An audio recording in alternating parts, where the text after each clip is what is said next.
Good morning madam. Morning. Madam, বলছি এটা আমার বোনের বিয়ের কার্ড। আপনি আর স্যার যদি আসেন আমার আর আমার ফ্যামিলির খুব ভালো লাগবে।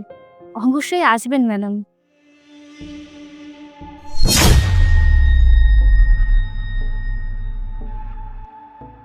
এই গরিবগুলোর যে কি সমস্যা বুঝতেই পারি না। 2 মিনিট একটু হেসে কথা বলে নিলে এরা সম্পর্ক বানাতে চলে আসে। কি বলছি, ওদের বাড়ির বিয়েতে আমরা যাব, আর আমরা এদের বাড়িতে বিয়েতে যদি চলেও যাই, ওখানে গিয়ে নিশ্চয়ই কোনো বাহানা বানাবে। বলবে ম্যাডাম এই সমস্যা হয়ে গেছে, কিছু টাকা দিন না। টাকা চাওয়া শুধু বাহানা বানাতে থাকে। আর আমরা যদি এদের মতন মানুষদের বিয়েতে চলে যাই, আমাদের স্ট্যাটাসটা ঠিক কোথায় চলে যাবে। ছি, এদের বিয়েতে মানুষে যায় নাকি? হ্যাঁ বোন, বল। হ্যাঁ হ্যাঁ, আমি ম্যাডামকে কার্ডটা দিয়ে দিয়েছি। আর জানিস তো ম্যাডাম বলে যে স্যার ম্যাডাম দুজনেই আসবে বিয়েতে।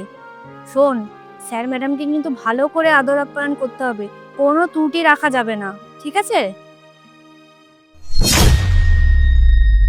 দাঁড়া তো, আমি তোকে একটু পরে ফোন করছি।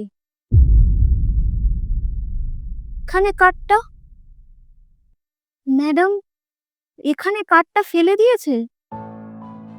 ঠিকই করেছে ম্যাডাম।